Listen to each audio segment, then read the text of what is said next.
Amigos, quando nós perdemos, começam as complicações, porque, em geral, ninguém entra numa situação para perder. Seja em questão material, seja em questão de saúde, seja na área afetiva, seja naquela semana conturbada em que você tem tantas providências a tomar e parece que todas as portas estão fechadas. E às vezes nós procuramos o carinho da palavra de um familiar ou de um amigo e, ao contrário do que pretendíamos, ele, ao invés de nos elevar, nos dá um balde de água fria, dizendo que nós estamos querendo muito, que a vida está muito complicada, que com certeza não vai dar certo. É difícil, até porque somos o passado em forma de presente, como sempre dizemos, e temos os nossos adversários de ontem, aqueles que fizemos perder, muito próximos a nós. Então, essas pessoas, consciente ou inconscientemente, elas acham que aquilo que não der certo na vida delas também é responsabilidade nossa. E às vezes acontece isso com filhos, com tutelados, com alunos, com pessoas que acham que nós temos que envolvê-los em tal positividade que aquilo será para eles um caminho fácil de ser trilhado. Se houvesse hoje, eu sempre digo, uma perseguição aos espíritas, e se houvesse de novo um coliseu com feras para que os espíritas morressem, quem de nós continuaria espírita? Quem de nós teria coragem de dizer, não, eu vou para a boca da pantera porque eu sou espírita mesmo?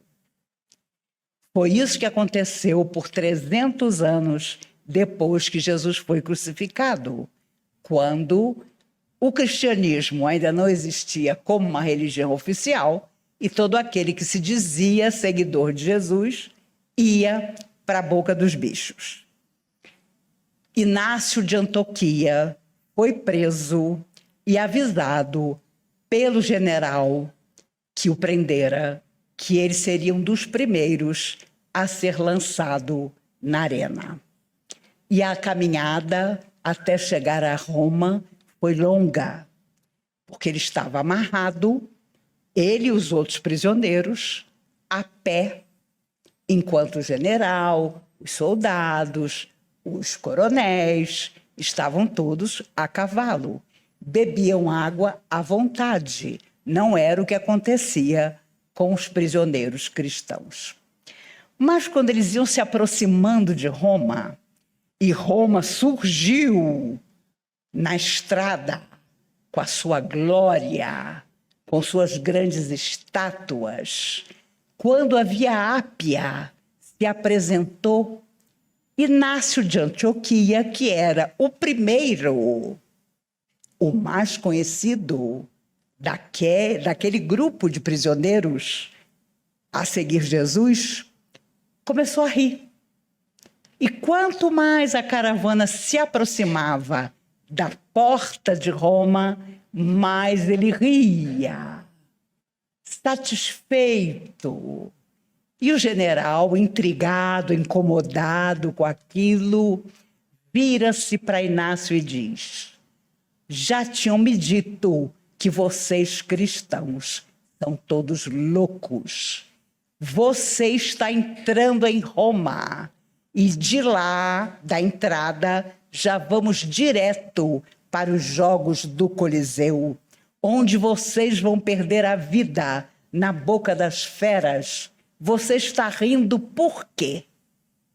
E Inácio respondeu a ele: eu estou tão admirado que as forças do bem tenham permitido que os romanos construam essa maravilha que é Roma, essa estrada tão bem colocada para que os viajantes cheguem a Roma, que eu tenho certeza que se elas permitiram essa beleza toda, o que não nos aguardará no céu.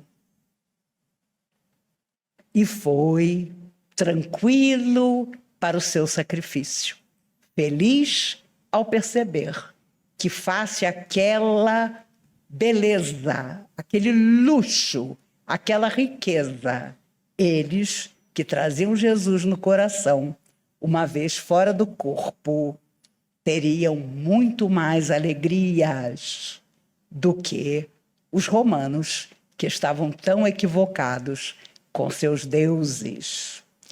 Por isso, Inácio foi considerado mais tarde um santo, porque, face ao sacrifício, ele ficou feliz por considerar que não estava perdendo, a não ser o seu corpo físico, mas estava ganhando a imortalidade, a eternidade, da melhor maneira possível. É claro que se tivessem explicado tudo isso para a gente, nós teríamos encarado. Mas, como ninguém explicou, se estávamos lá no meio da confusão, demos para trás. Porque encarar um leão, um tigre, um urso, não era coisa fácil. Por isso as mulheres romanas consideravam as mulheres cristãs dementadas, porque elas entravam segurando as mãos dos filhos pequenos e levavam os filhos também para o sacrifício. Hoje seria complicado, imagine, há tanto tempo atrás. Perder na Terra é uma hipótese que, obviamente, os nossos mentores espirituais, quando nos aconselham antes do nosso mergulho na carne, aventam conosco. Olha, você vai reencontrar fulano, você vai formar uma família com Beltrano, mas talvez as coisas não deem tão certo, a não ser que você se esforce muito. Aí entra o fulano e se estabelece o diálogo. Isso são os espíritos que contam. Claro que todo mundo quer mergulhar na carne, todo mundo tem essa urgência. E tanto você como fulano ou fulana prometem mundos e fundos. O problema é quando a gente chega aqui.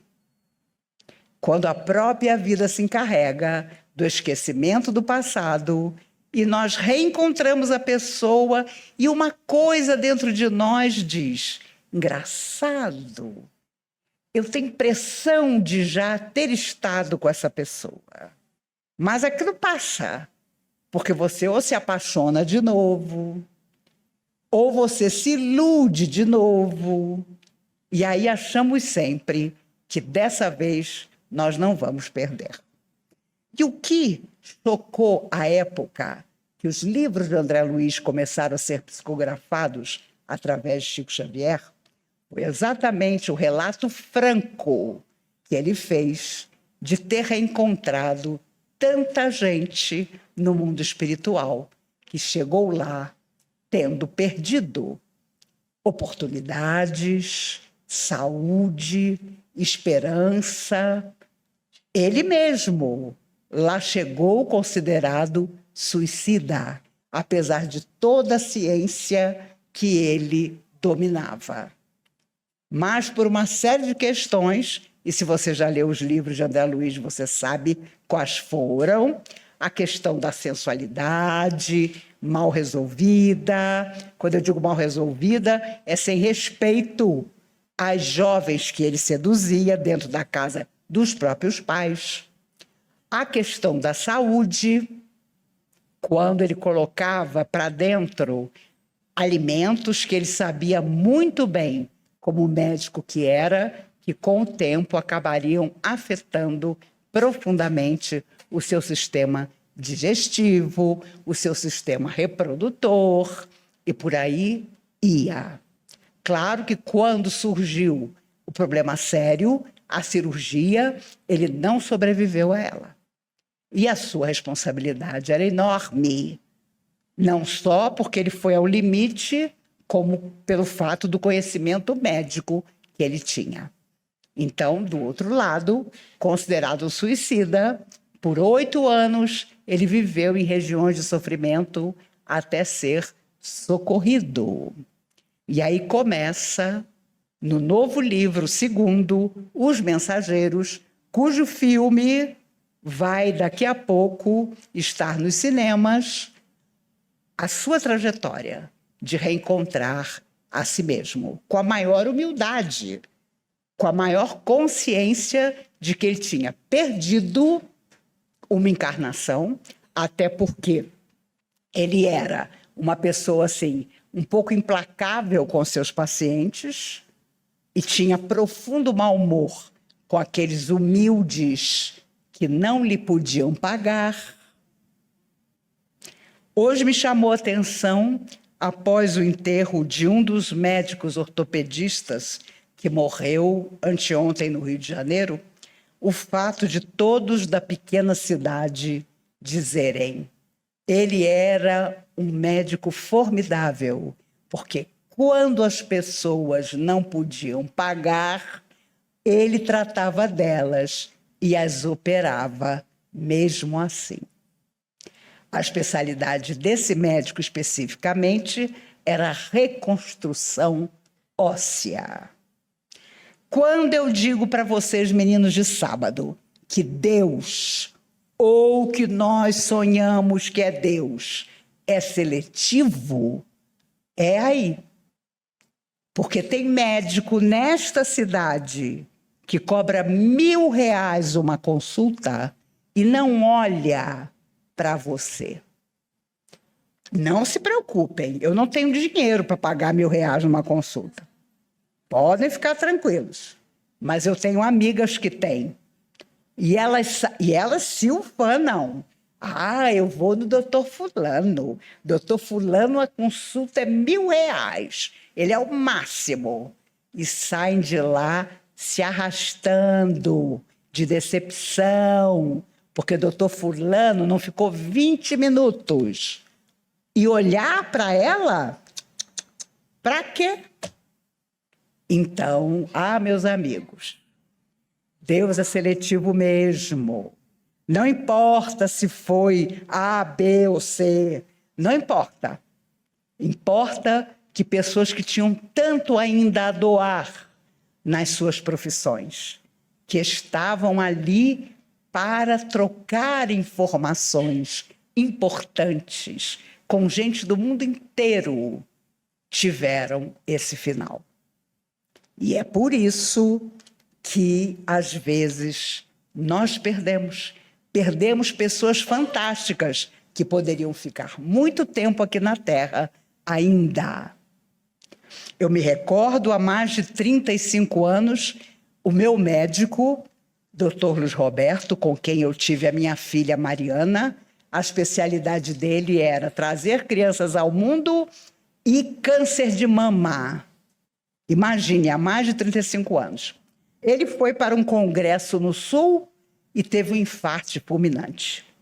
Quando o colega de quarto chegou no hotel, ele estava morto, deitado na cama, com uma expressão de dor no rosto e a mão no peito. Imagine você ser médico e, na hora que a dor veio, você saber que você estava tendo um infarto e pucutufe. Nem preciso dizer a vocês as cobranças que eu fiz aos espíritos. Quando eu entrei aqui, no domingo posterior ao enterro do Dr. Luiz Roberto, Dr. Bezerra de Menezes, mentor dessa casa, também um médico, incorporou na Dona Irene, na hora da prece dos suicidas. E quando eu vinha descendo esse salão, ele vira-se e fala alto e bom som: Maíse, minha filha, que morte linda!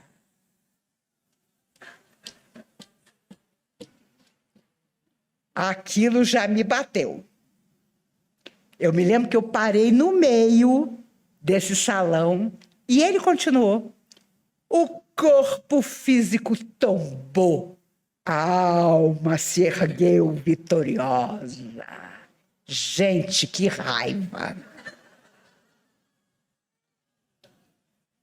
Porque eu fiquei pensando que ao longo de toda a minha vida eu ia sentir falta daquele médico, porque a especialidade dele é câncer de mama, que hoje em dia parece até uma gripe. Essa que é a verdade. Eu tinha tido minha filha com ele e a minha irmã estava no meio da segunda gravidez quando ele morreu. Imagino que foi dar a notícia para ela de que ele tinha morrido. Mas eu estou Bezerra achando lindo. Então, é difícil o perder que a gente tem aqui e o saber perder que a gente tem quando está fora da matéria. Quando olha de lá para cá. Quando percebe que certas perdas são ensinamentos. São formas de nós aprendermos da maneira mais difícil. O Chico teve um sobrinho que tinha uma deficiência tamanha que a mãe do menino, de cara, disse: eu não tenho condições de ficar com ele, porque eu tenho outros filhos. Uma das irmãs do Chico tinha 8 filhos, a outra tinha 10, a outra tinha 12. Para quem sobrou o menino? Para o Chico. O Chico colocava a comida transformada numa bolinha dentro da boca do menino para que ele conseguisse engolir. Ele tinha uma deficiência tão grande que, se não fosse assim, ele morreria de fome. O Chico colocava sobre a cabeça do menino um véu muito fininho, porque Pedro Leopoldo era a terra dos mosquitos. E para não machucar o menino com as picadas dos mosquitos, o Chico saía para trabalhar, deixava alguém olhando o menino, colocava o véu sobre o rosto do garotinho e voltava correndo para a noite banhá-lo e alimentá-lo. No final de semana, as pessoas, claro, queriam a companhia do Chico. Todo mundo convidava para um piquenique, para uma reunião, mas o Chico nunca aceitava, porque no final de semana ele sentava-se à beirada da cama do sobrinho, o abraçava e, como ele mesmo dizia, procurava lhe dar todo o amor que ele só encontrava no coração do tio Chico. Quando o menino tinha 12 anos, ele desencarnou de forma inesperada. Toda a família aliviada. Graças a Deus, ele morreu. Só o Chico sentiu uma enorme saudade dele, porque tinha cuidado dele desde bebê até os 12 anos. E quando o menino partiu, Emmanuel contou ao Chico: no século XVIII, depois da Revolução Francesa, seu sobrinho fazia parte de um grupo de revolucionários.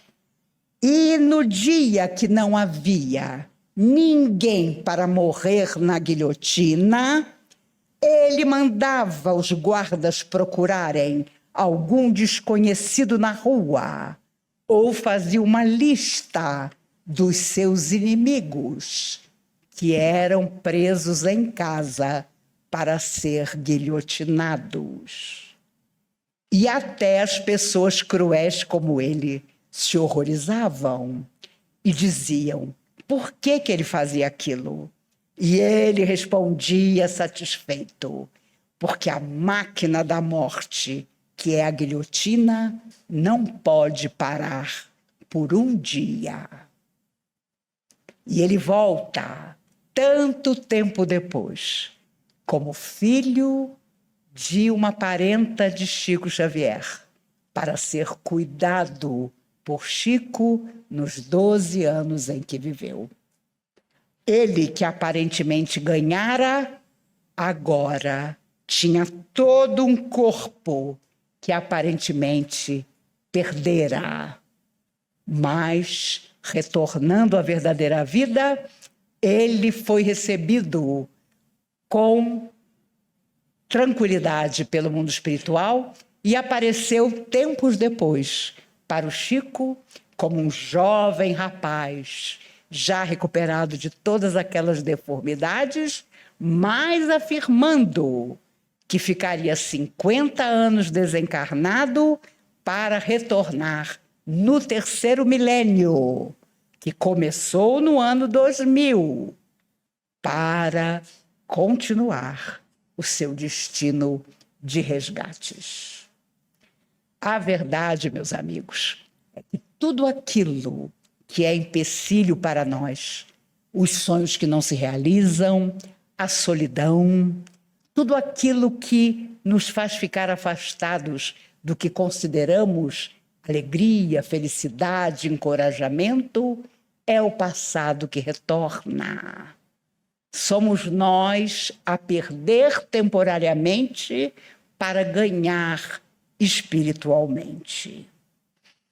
É claro que o aprendizado de perder é muito complicado, porque quando dá certo, você fica satisfeito. Ai, que bom! Olha, estou numa fase que tudo dá certo na minha vida. Ultimamente está meio complicado achar quem afirme isso, mas há quem afirme. As coisas estão melhorando, ou não está tão difícil assim. Sempre que eu estou questionando as coisas que eu vejo acontecer, um espírito amigo sempre diz: ah, Maíse, mas há tanta bondade na Terra. Aí fica aquele silêncio, porque eu não tenho coragem de dizer o que eu penso de verdade. Quando o espírito está desencarnado há muito tempo, eu até sugiro, eu acho que o senhor devia voltar, porque a coisa está complicada. Eu sempre digo à minha família, não preciso dar psicografia quando eu morrer, nada disso, porque quando eu chegar do lado de lá, vai ser um susto, porque eu vou dizer, adivinha, vamos agora começar a botar o nome aqui na listinha, quem está há muito tempo desencarnado vai voltar, e nós que estávamos na Terra, vamos ficar aqui embaixo de uma mangueira há muito tempo. Pode ter certeza disso. Ah, doutor Bezerra não reencarna desde 1900. É verdade. Doutor Bezerra é um caso à parte, como muitos espíritos, porque ele já atingiu um nível em que ele vem se ele quiser. Por isso que desde 1900 ele está no mundo espiritual. Ele é mentor da comunhão e de tantas casas, inclusive de Umbanda, que há em toda parte. E ele se comunica usando o seu nome, Bezerra de Menezes, por isso é das almas mais respeitadas no Brasil e no exterior. O problema somos nós, os medianos, aqueles que só ontem começaram a se enamorar das coisas que nós podemos ganhar. E essa é a nossa vida decisiva, não duvidemos, porque depois dessa nós vamos reconstruir o nosso psiquismo, já começamos a fazer isso, o nosso emocional, vamos reencontrar aquelas pessoas que nós não conseguimos encontrar nessa vida, porque juntou muita coisa, numa outra vida vamos fazer isso. Outro dia alguém me perguntou, mas você acredita tanto nessa mangueira que você vai deitar do lado de lá? Eu falei, acredito, porque a essa altura, toda vez que eu falo, eles já estão plantando as mangueiras. Eu só lembro que vai ter que ter mangueira, não preciso nem de rede, eu deito no chão da grama mesmo, entendeu? Mas a gente vai ver passar aquele pessoal que há muito tempo está desencarnado, todos nós aqui, vão com Deus. E eles vão olhar para nós e vão dizer, tudo bem na Terra? Tudo ótimo. Porque aqui nós estamos aprendendo também a mentir. Mentir no sentido positivo, no sentido de dar uma incentivada na pessoa. A pessoa vai meio titubeante, mas você não vai. Lembram-se da história de Segismundo, num dos livros psicografados por André Luiz? Vou, não vou, quero pai, não quero pai, quero mãe, não quero mãe. Não teve, chegou uma hora que não teve o que pensar. Vai e pronto. E acredito que com muitos de nós tenha sido assim. Não, agora você vai. Aí viemos na expectativa de ganhar. O problema é que nem sempre dá para ganhar o tempo todo. Quando a Segunda Grande Guerra acabou, até 1950, a guerra acabou em 45. O número de soldados alemães, americanos, enfim, soldados e pessoas que haviam morrido na Segunda Grande Guerra e que incorporavam nos grupos de recuperação das casas espíritas brasileiras era uma coisa impressionante. Imagine você doutrinar entidades que haviam morrido de forma violenta, que haviam passado pelo drama dos campos de concentração. Então, por 5 anos, não havia uma casa espírita onde você não ouvisse o relato, e havia, inclusive, pessoas que eram médiums que captavam com mais facilidade essas entidades altamente revoltadas. Quando aconteceu 1950, de repente, eles não apareceram mais. Primeiro, porque todos foram recolhidos. Segundo, vejam que coisa linda. Há em cada país não só um limite de... Como é que chama?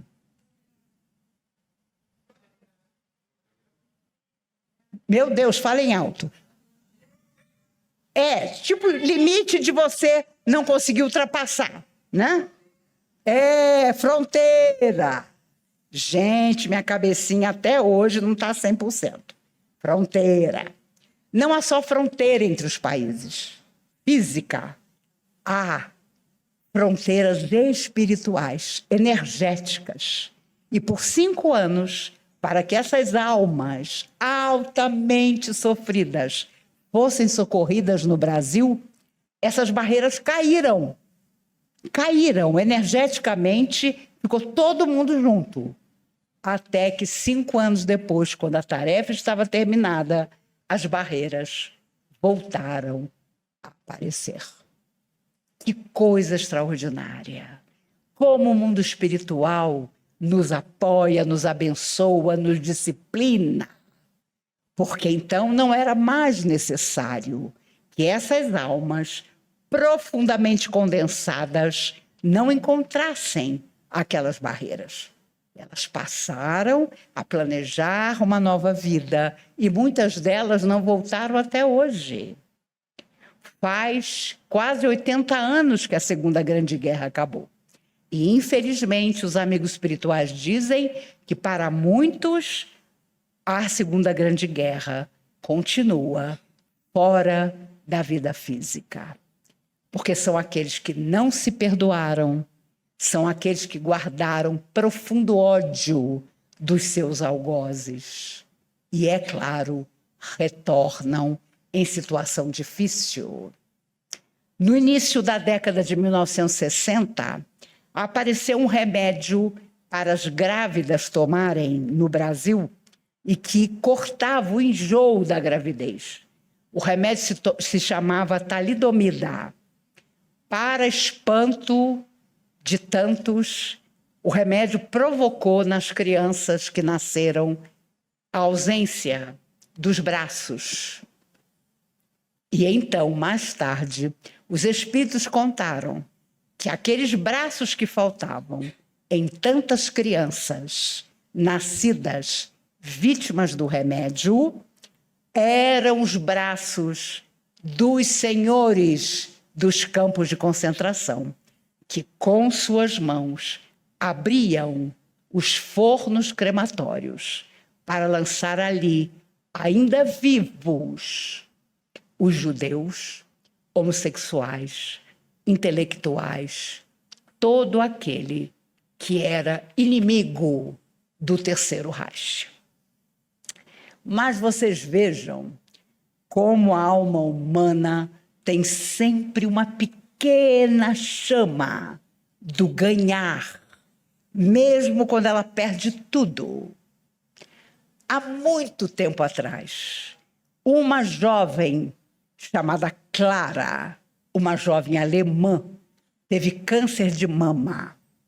Seu filho tinha 18 anos, era profundamente ligado à mãe, ficou desesperado e apareceu um médico judeu austríaco que propôs um tratamento e promoveu a cura da jovem Clara. Anos depois, quando começa a invasão da Polônia e o início da Segunda Grande Guerra, aquele filho de Clara, que já sabia muito bem o que pretendia fazer, ordena a seus oficiais que, ao invadir a Áustria, protegessem o único judeu austríaco que, segundo esse homem, era digno, nobre, honesto. Era justamente o médico que salvara Clara. E o filho de Clara era Adolf Hitler. Nunca se esqueceu que devia àquele médico judeu a cura da sua mãe. E foi o único judeu que ele salvou em toda a Áustria. Por isso os espíritos amigos dizem que mesmo quando dentro da alma de alguém a sombra é absoluta, há um pequenino grão de luz que um dia inundará completamente a alma daquele ser e ele poderá, em alguma parte, começar de novo. Por incrível que pareça, Hitler, que mandou milhões para a morte, na verdade, teve um gesto de gratidão para aquele judeu que salvara a sua mãe. Meus amigos, perder é tornar a noção da nossa individualidade. É olhar para nós e pensar, se agora eu não consegui, mais tarde conseguirei. A Ângela Maria, que foi uma grande cantora, cantava um bolero chamado Falhaste Coração. Nenhum de vocês estava encarnado. Eu também não. Mas o meu pai gostava de meninar e ninar a minha irmã, um ano mais nova, com as músicas maravilhosas de Orlando Silva, Nelson Gonçalves, Silvio Caldas e Ângela Maria. E em Falhaste Coração, ela narra a história de um homem que havia se perdido da sua própria consciência, daquilo que ele podia fazer de bom. E no final, ela diz, a vida é uma roleta em que apostamos tudo. A ti não foi dado o privilégio de ganhar. Agora a tua sorte falhou, não vai voltar. Falhaste, coração. Não tornes a jogar. A música é linda. Você tem vontade de se rasgar. Mas é uma música que hoje praticamente ninguém lembra. Mas eu estou lembrando para vocês. para você pegar um neto seu e dizer: quer ver como eu conheço música? Tem no YouTube. Você vai lá, vê a letra toda e canta para o seu neto. Se ele não ficar desesperado com a letra, porque a letra é de sangrar, você vai dizer a ele: ao momento em que nós perdemos, como se a vida fosse mesmo uma roleta. Mas vai chegar o nosso dia de ganhar. Resgatar, pagar, liberar-se do que nós fizemos é o nosso destino. Para isso, Jesus veio para nos apontar caminhos, para dizer: olha, dá tudo errado às vezes, mas você quer que dê certo? Seja bom. Faça o melhor a seu alcance na direção do seu semelhante. Faça tudo o que for possível para que as pessoas em torno de você saibam que perder pode acontecer, mas ganhar dá aquele quentinho no coração. Aquele quentinho que você sente quando um filho diz para você que te ama. Quando aquele homem que você um dia escolheu diz para você 50 anos depois: eu nunca poderia ter tido uma vida mais feliz senão a que eu tive ao seu lado. Que coisa, não é para todo mundo. Mas se você tem essa felicidade, saiba que é merecimento também. E é claro, se você não teve, não se preocupe. Na próxima vida, vocês se encontram. Mas, de preferência, você morando na cobertura. O seu ex ou a sua ex no primeiro andar. Quando você abrir o elevador privativo e ele estiver, você diz: desculpe, foi engano. É uma maravilha, porque, com perdão dos desencarnados aqui, porta que se fecha, se você deixa entreaberta, não dá certo. Ou você fecha, ou você diz: daqui a 1000 anos a gente se encontra em Júpiter. E aí a pessoa fica naquela esperança, né? De esperança também se vive. A dor de não dar certo caminha conosco nos nossos sentimentos. Desprezar o nosso semelhante, ferir, afastar pessoas que se amam com críticas soezes, com fofoca, com mentira. Pode ter certeza, nessa vida, solidão. Ah, não tenha dúvida disso. Solidão é pausa de reajuste afetivo. Sabe aquela vida em que todo mundo de quem você gostou não gostou de você? É aquela encarnação perfeita para você resgatar os seus débitos.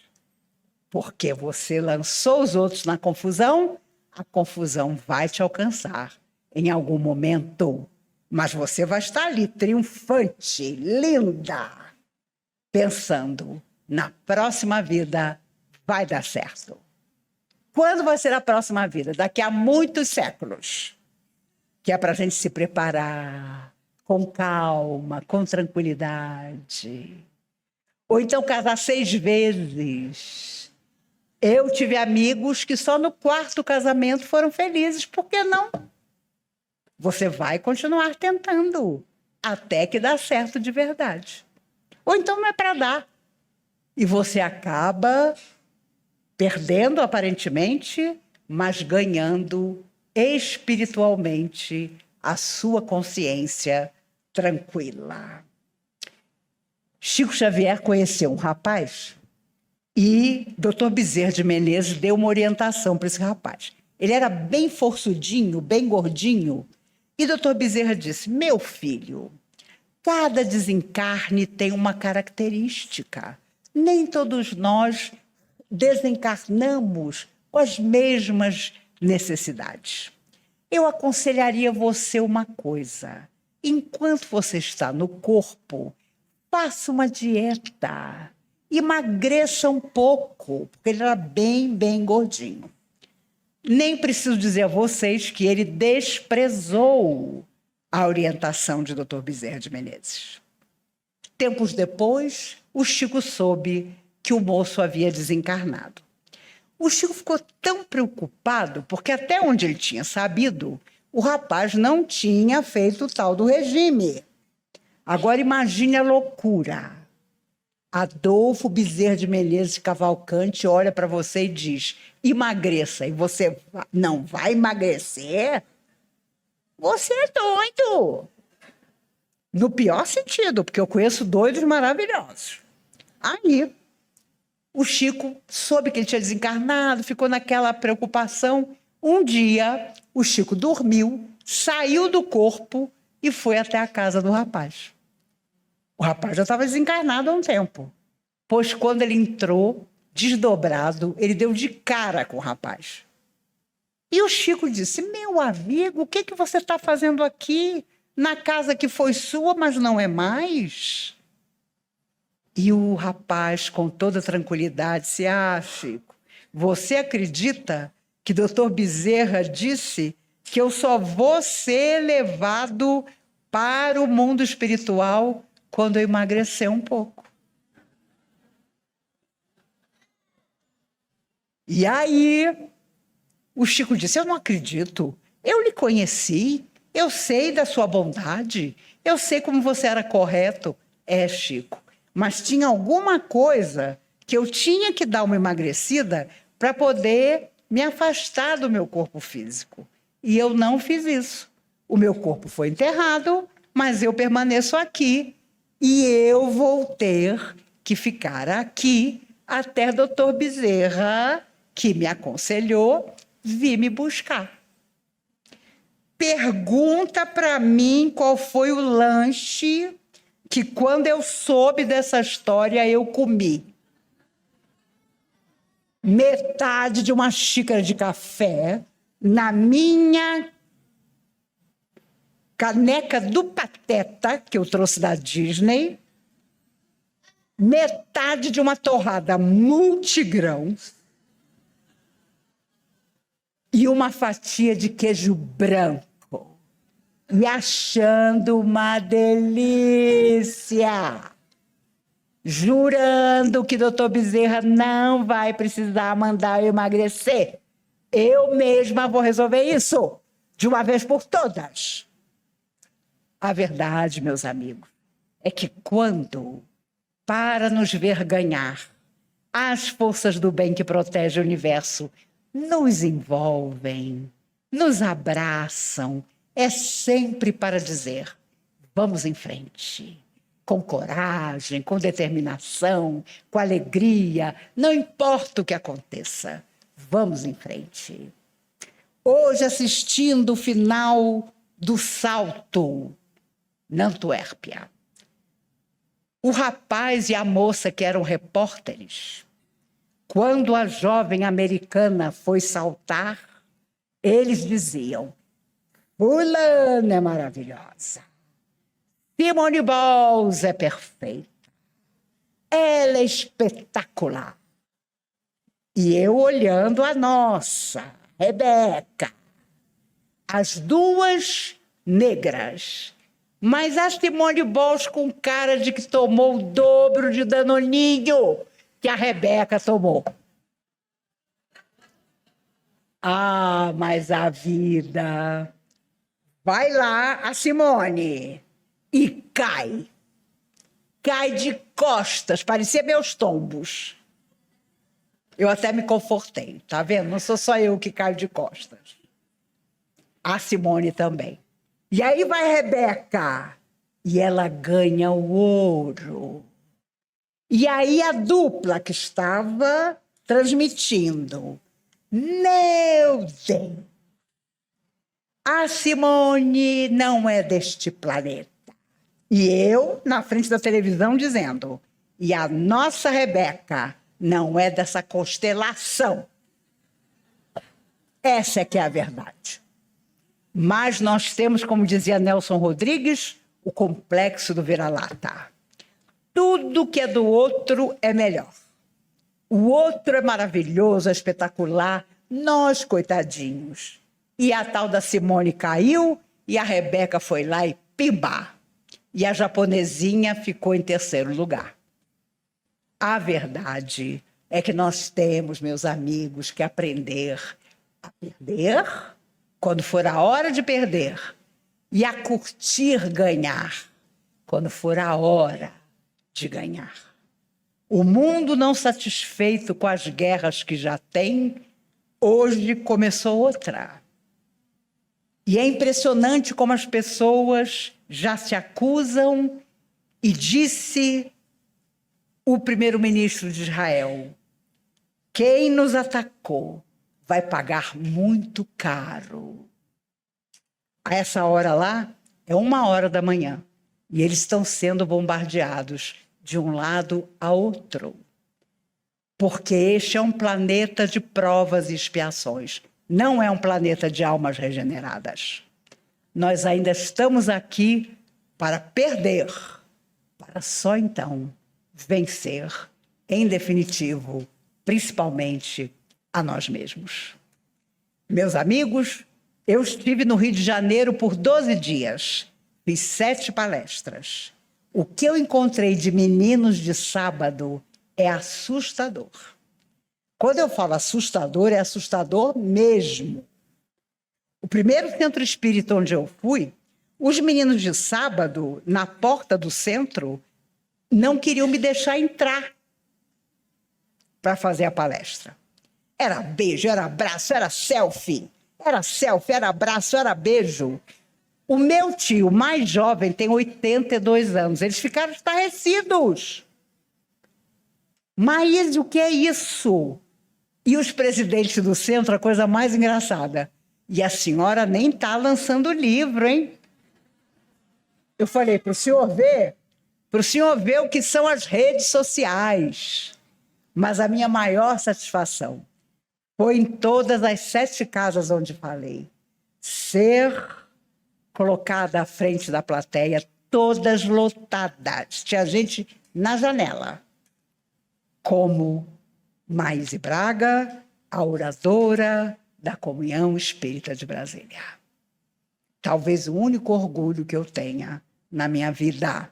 Claro, excetuando as coisas pessoais que dão certo na minha vida. Confesso a vocês, eu fiquei encantada com o Rio de Janeiro. Ninguém me abordou em lugar nenhum na rua. Nem um morador de rua, nem alguém pedindo alguma coisa. Eu fiquei num hotel em Copacabana. Eu atravessava 9 ruas até chegar na praia. Parecia invisível. O carioca ainda é a pessoa educada.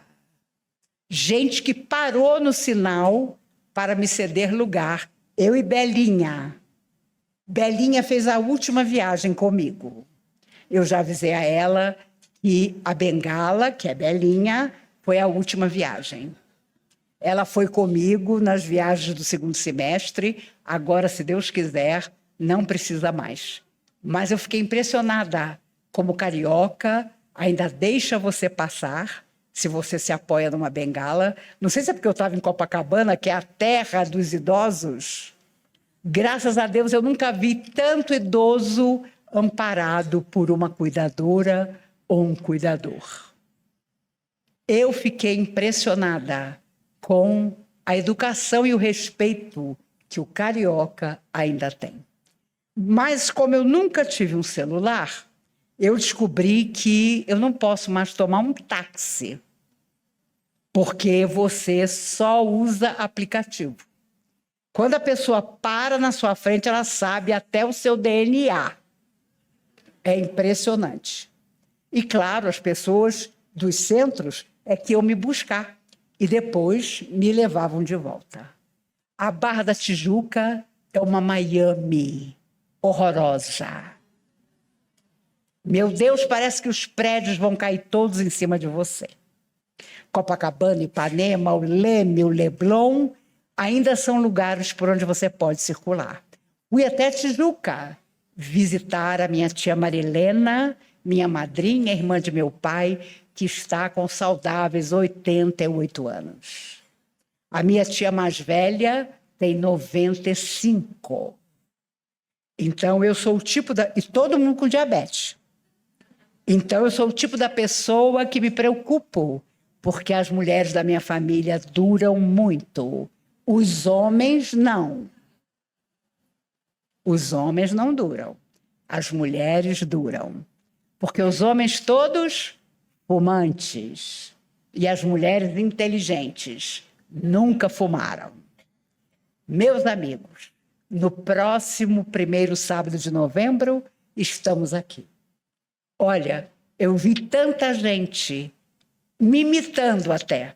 A pessoa chegava, sentava do meu lado e falava assim, meu Deus!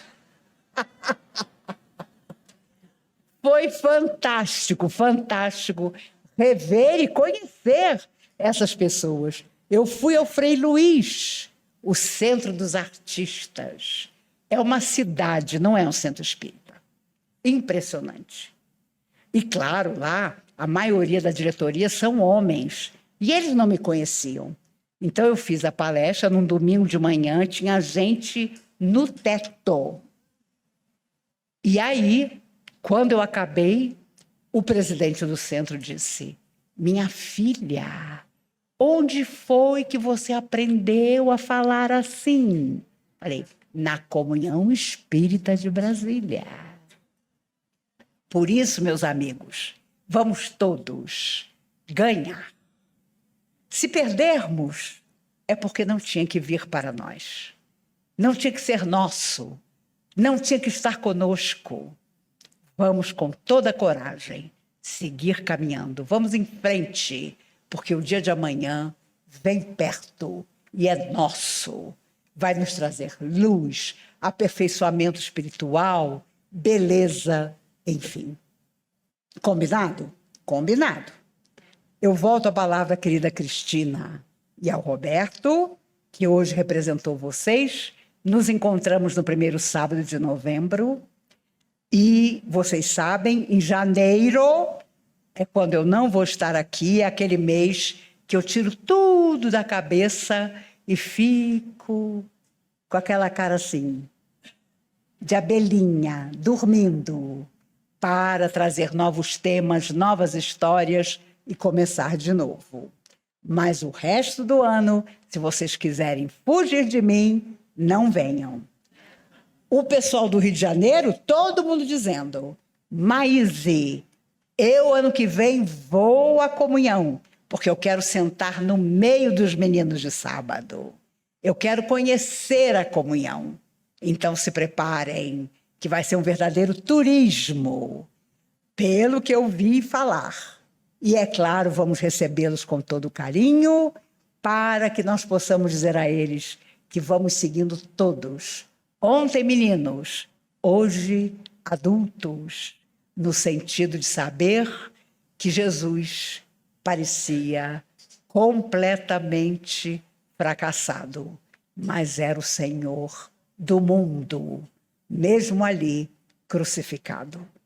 Que Ele nos abençoe, que nos guarde, que nos proteja. Quando vier o desânimo, quando vier a tristeza, vamos ao shopping e fazer como Gilberto Freire. Quando as pessoas das lojas nos segurarem, nós vamos dizer, não, minha amiga, eu só estou aqui, como Gilberto Freire, olhando tudo que eu não preciso para ser feliz.